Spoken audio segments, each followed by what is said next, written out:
Good morning. Have you ever wondered where the lyrics "Great is thy faithfulness" comes from? Well, it actually comes from the book of Lamentations. And in Lamentations chapter 3, the prophet Jeremiah is overwhelmed with all the things that he has had to do. He's had to share bad news with people who don't want to hear it. He's had to share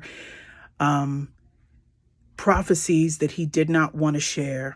And he, like any normal human being, is feeling really overwhelmed. And he begins to rehearse all of the bad things that are happening in his life.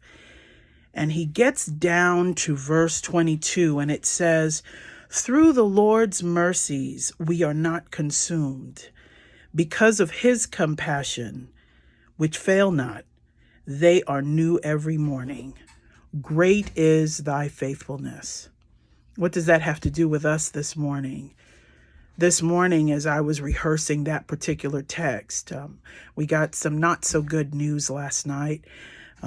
We've lost another very dear friend. And I was consumed. I was overwhelmed with the feeling of grief. I was overwhelmed with the feeling of loss. And then I remember that at my greatest point of sorrow, this person was there to help us. Not only there to help us, but it was around this time that I purchased a radio. And I know that this is going to sound like coincidental, but it wasn't.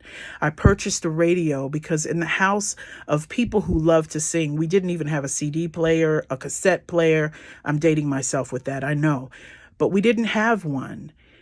And we went to the store and we purchased one, came home and plugged it in. And the line, "All I have needed, thy hands have provided. Great is thy faithfulness." Those are the lyrics of the song.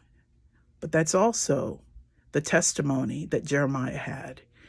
He said, no matter what happens, as overwhelmed as I get, I remember that in the midst of all of this, great is thy faithfulness.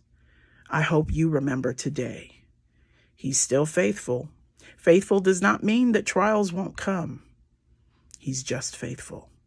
He's faithful to make sure that there is provision in the most unexpected places because he's got everything covered, even when we think he doesn't.